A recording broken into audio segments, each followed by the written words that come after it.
Welcome to our video on Astrology Compatibility Horoscope for Zodiac signs of Leo, the Lion, and Cancer, the Crab.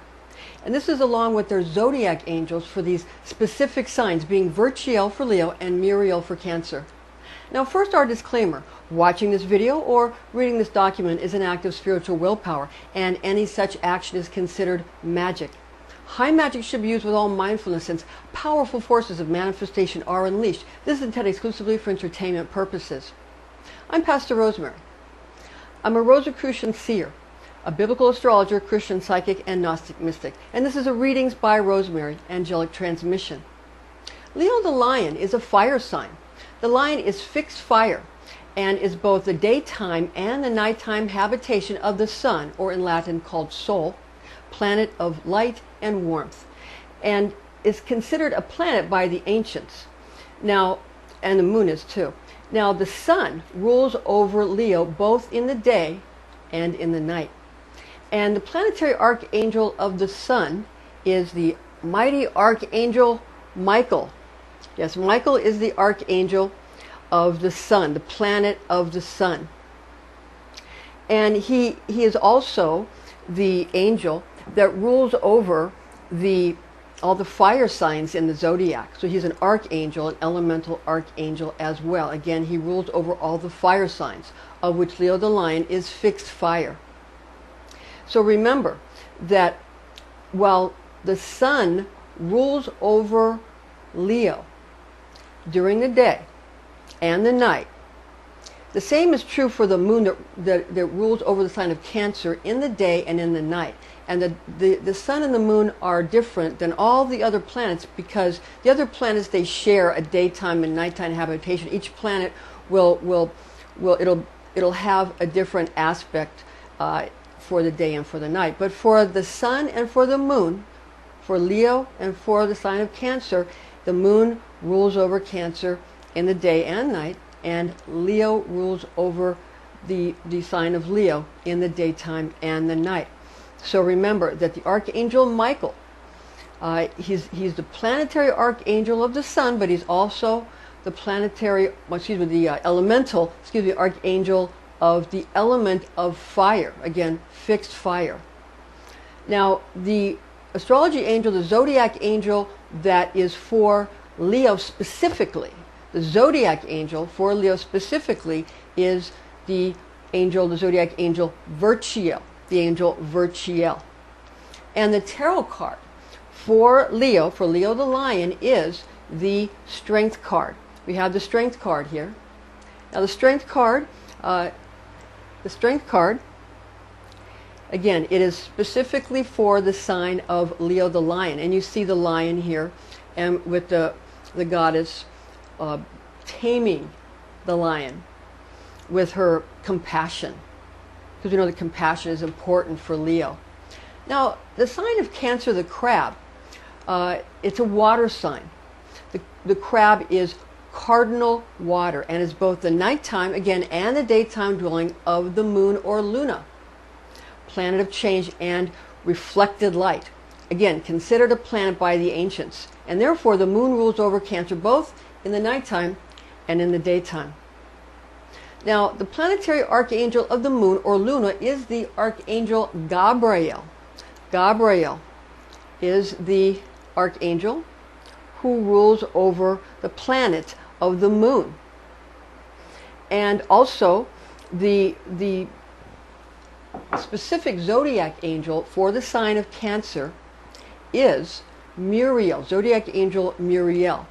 Again, along with Gabriel, who's not only the planetary archangel for the moon, but Gabriel is also the elemental angel of all the water signs, and therefore of the cardinal water sign of Cancer, the crab. Now, the tarot card for the sign of Cancer is the Chariot. The Chariot is a major arcana card.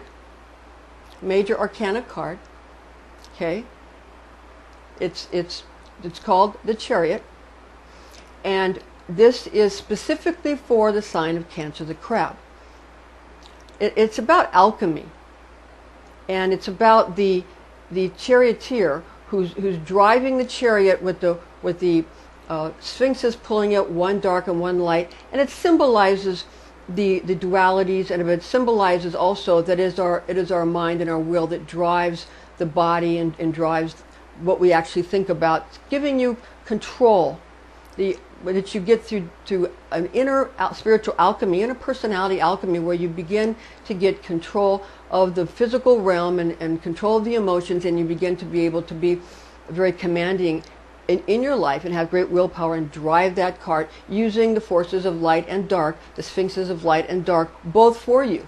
Because people who only use one or the other, some people only use positive things, some people only use negative things, and that doesn't get you anywhere, because you need both. You need the carrot and the stick. You need both things if you want to be able to discipline yourself or any situation. So as you see, we have a lot of elemental archangels, planetary archangels, and zodiac angels that all need to get along first within each sign themselves, and then to get along with all other astrological signs. So there's a lot of alchemy. Again, it's alchemy that's going on. Now, the elemental archangels are as follows. Now, fire and water, because again, Leo and Cancer. Leo, fixed fire, Cancer, cardinal water. So the compatibility between fire and water. Now, fire is a masculine element, and water is a feminine element. Fire is quenched and doused by water, and water is turned into steam and evaporated by fire. Now, the elemental archangel Michael rules over, again, he rules over all of the fire signs, of which Leo the lion, again, is fixed fire, being heir of fire, the air angel of the fire realm. So that's the archangel Michael. Now, the elemental archangel Gabriel rules over all of the water signs. And remember, Cancer the crab is cardinal water, being fire of water. So the archangel Gabriel rules over the sign of Cancer the crab and is cardinal water, and this creates a fire of water situation, because cardinal has fire associations and Cancer the crab has water associations. So cardinal water. So it's fire. Gabriel is not fire of water, but Gabriel is for the water. But Gabriel rules over the moon and rules over the sign of Cancer, and it's cardinal fire. Cancer is cardinal fire. Therefore, it's fire of water. It's the fire angel of the water realm. So you see, when we have Gabriel and we have Michael, we have a lot of characteristics and traits where they really complement each other. Now, therefore, elemental archangel Michael and elemental archangel Gabriel have a reciprocally opposing, equally unstable, and mutually destructive compatibility. With that said, if precise aspects and amounts of each elemental archangel's ingredients are applied into the mix, productive outcomes are very, very attainable. Now, planetary archangels, the sun, or sol in Latin, and the moon, or luna in Latin, that for compatibility for these aspects and these traits and characteristics. Firstly, it's important to understand that the sun and the moon are both considered planets by the ancients. It just means wanderer. The word planets has the meaning of wanderers, wandering through space. Now, the sun, or sol, is the planet of success, confidence, light, life, bestowal, and supremacy. The sun card in the tarot deck is represented by the Hebrew letter resh, meaning front of head, symbolizing the conscious enlightened mind. These qualities of the sun correspond with the manly hormones of testosterone. The sun rules the most masculine sign in the zodiac, which is Leo the lion. The sun is the solar logos, 666, in Christian Kabbalah and in Rosicrucianism, found in the sixth sephira of Tiferet, and soul is identified with the Son of God the Father. Consider the words of Jesus Christ in John 14:9 in the New Heart English Bible. Jesus said to him, quote, "Have I been with you all this time, and still you do not know me, Philip?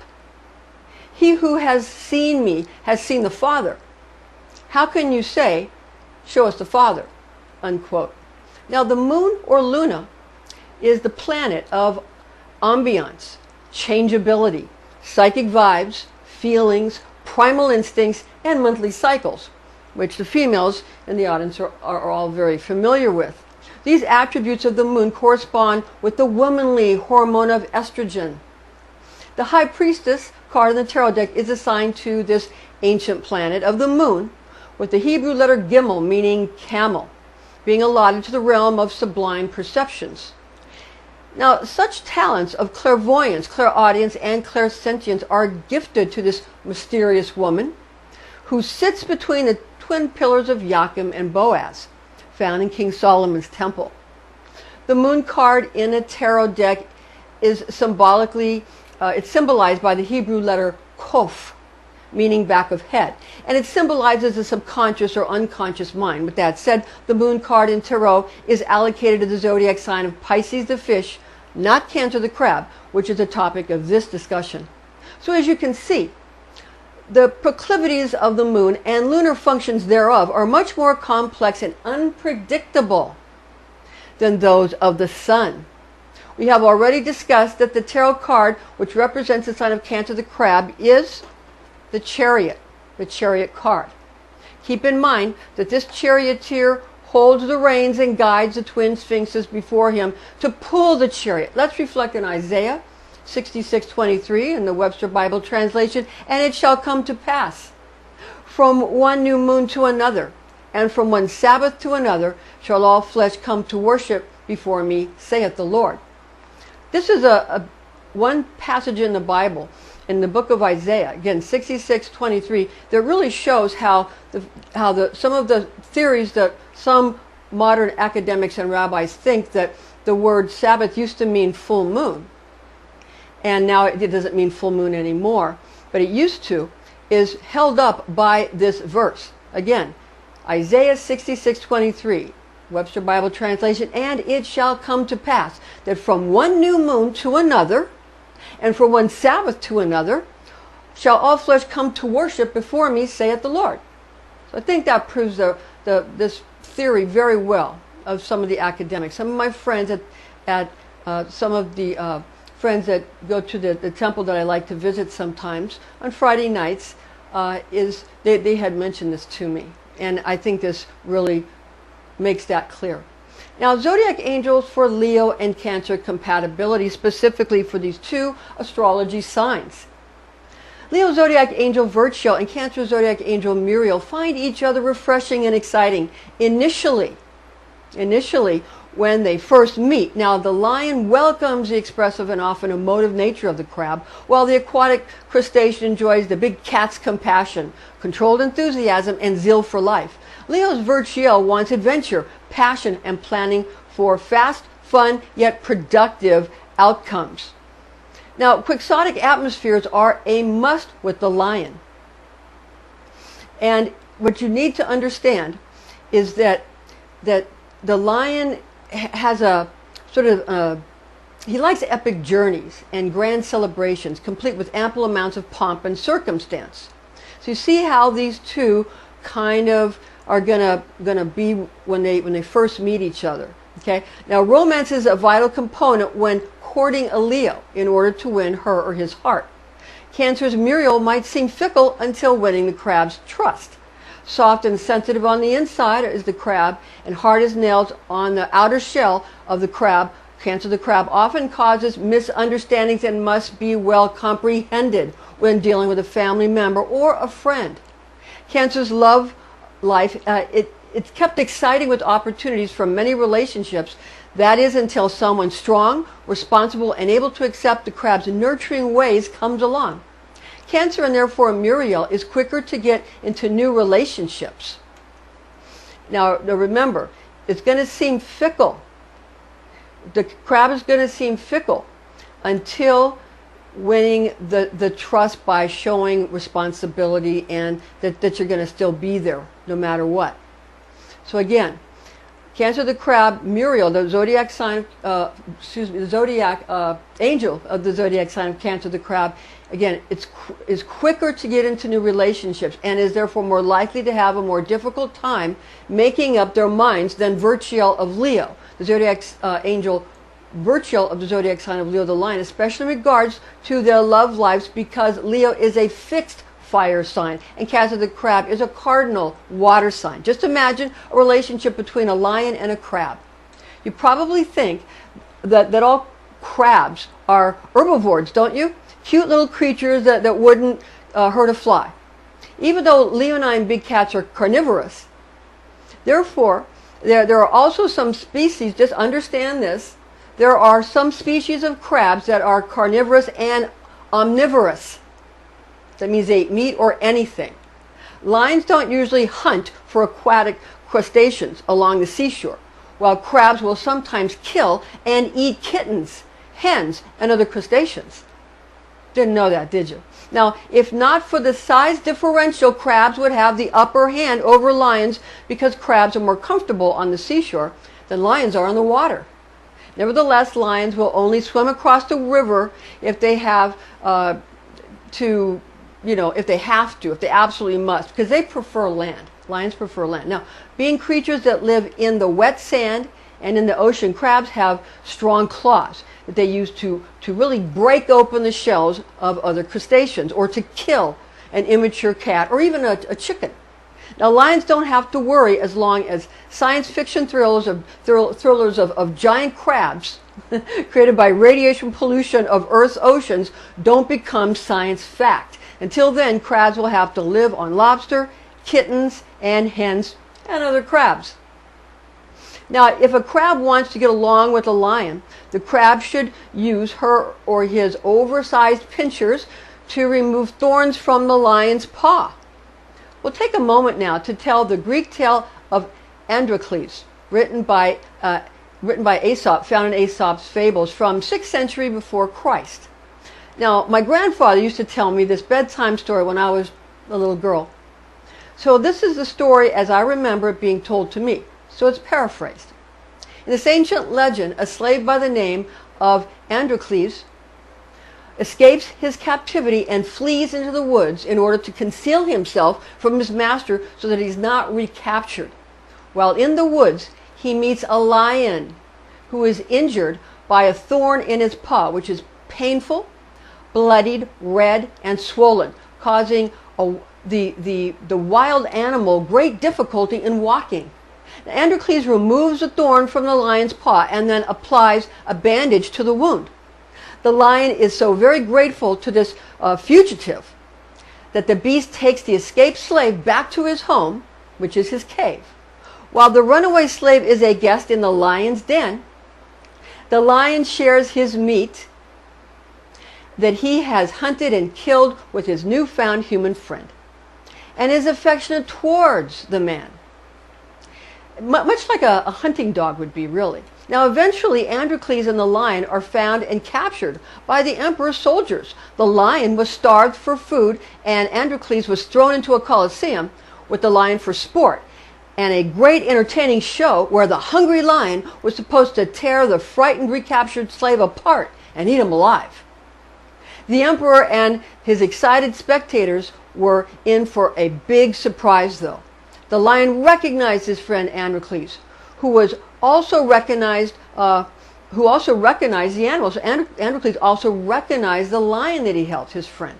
Now, even though the lion was hungry, and he